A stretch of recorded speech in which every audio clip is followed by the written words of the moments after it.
Top 10 depressing facts about the internet. Number 10. Homophobic slurs are used millions of times per day. We live in a very progressive society. It seems like every week news will hit that another part of the world has legalized gay marriage. Despite this, homophobia is still more common online than exclamation marks. For example, since July 5, 2012, one of the most offensive sexual slurs around has been used more than 16 million times on Twitter alone. Of course, this is just on Twitter, the site where you're invariably making those statements on a profile that your face is linked to.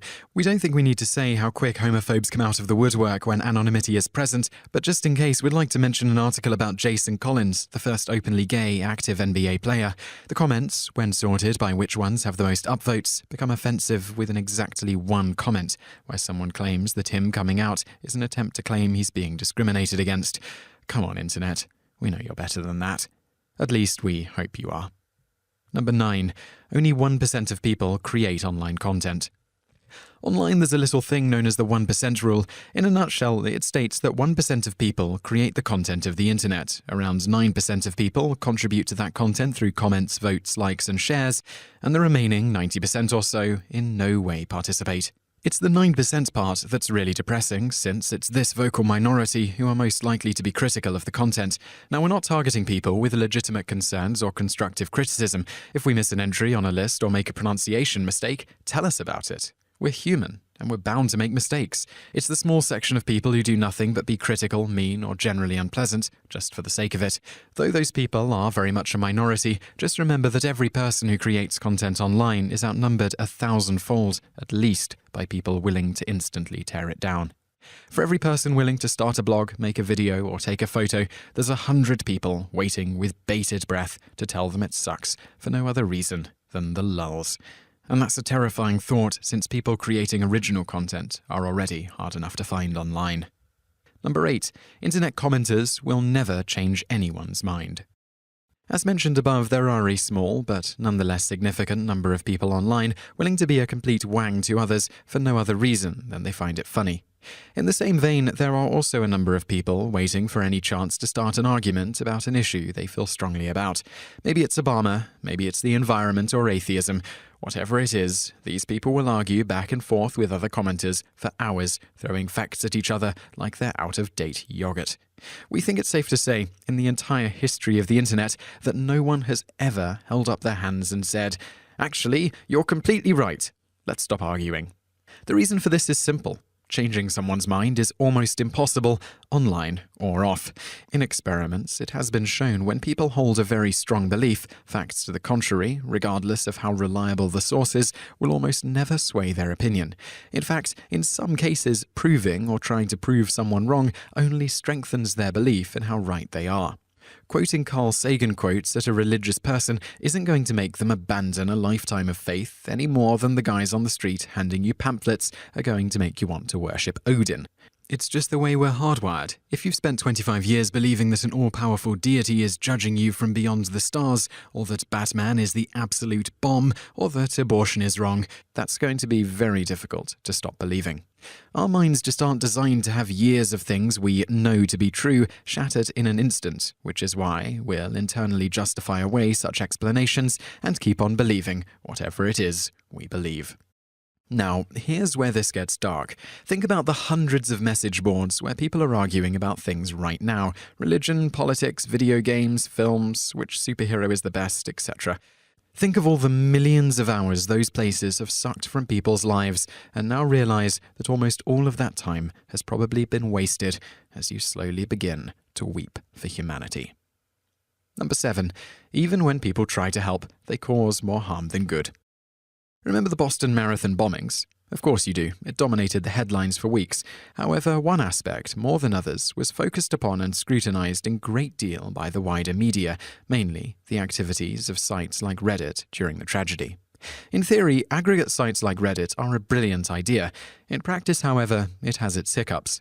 For example, during the immediate aftermath of the bombing, many users of the site were quick to try and help in any way they could. One of the most misguided was a subreddit dedicated to finding the bombers.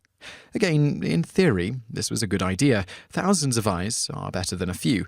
However, the search quickly became a game of circling anyone with an all-year suntan and a backpack. Seriously. Reddit's version of Finding the Bomber almost immediately became a racist game of circling anyone who was brown and alone. Although this was obviously done with good intentions, it led to both innocent people being victimized and mass reporting of false information. You have to admit, it's a little disheartening to know that thousands of people dedicated their time to a singular cause and ended up causing more harm than good. Boy, we hope Reddit never tries to cure cancer. Number 6. Women are routinely victimized. Like, a lot. Sexism online is a highly divisive topic. In one corner, you have thousands of women saying they're uncomfortable revealing their gender online due to fear of people being a colossal asshat to them, and in the other corner, you have colossal asshats saying that this isn't a big deal because it's not happening to them. We're sure anyone reading this could easily track down an anecdotal tale from a female who has suffered some sort of abuse online purely because of their gender. The mere fact that such an idea exists caused our office whiskey budget to increase by 40%, but we digress. Dealing purely in facts, the results are equally soul-crushing. 63% of female gamers report being abused solely due to their gender and are 4 times more likely to suffer abuse in general. And female bloggers are subjected to torrents of abuse so vitriolic and offensive we tried to quote them here, but they were flagged as viruses. But here's the thing. Women represent virtually 50% of the online world, a world where everyone is technically equal. Yet even in a virtual space, they have to deal with people being mean to them, and speaking out about it only makes the abuse get worse. If you're wondering where the lonely internet browsing virgin who is terrible with women came from, now you know. Gee. Thanks, everyone, as if making a living online wasn't hard enough. Number 5. Millions use adblock, and it's killing the websites they enjoy. Most sites earn money from how many people see the ads featured on them. An apparently little-known fact is that you never actually have to click on an ad on a website for them to take money from it. As long as you see it, the ad people are happy, and you're contributing to the running of whatever site it is you're currently on, which is why adblock is so dangerous for the thousands of sites that rely on ads to function. As noted here, the amount of people who use ad-blocking software numbers in the tens of millions.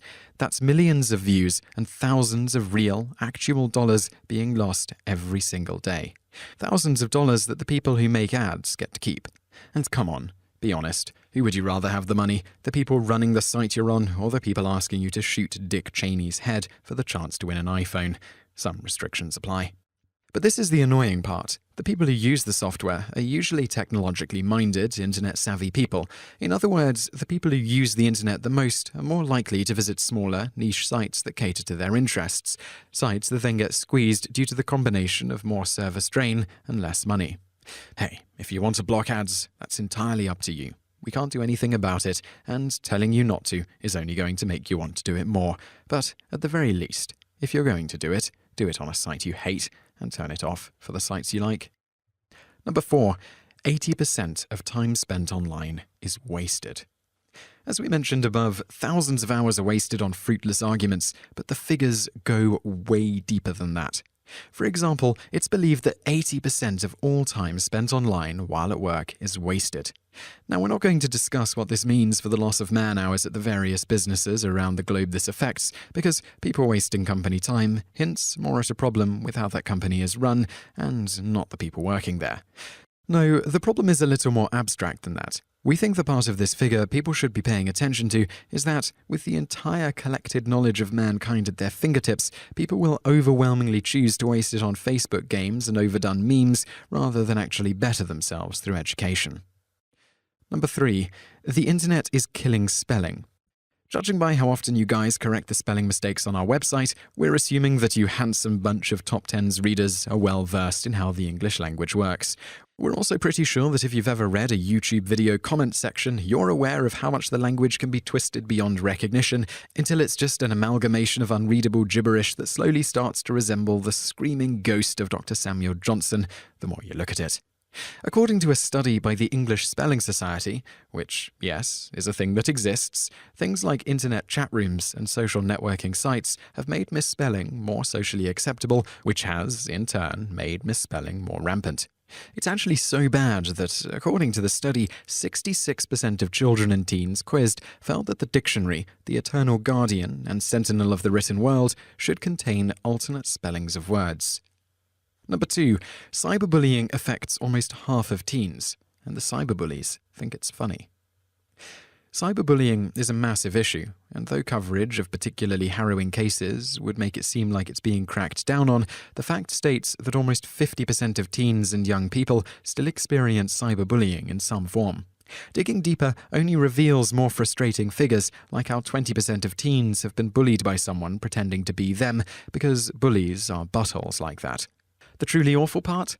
81% of young people believe that cyberbullies bully because they think it's funny.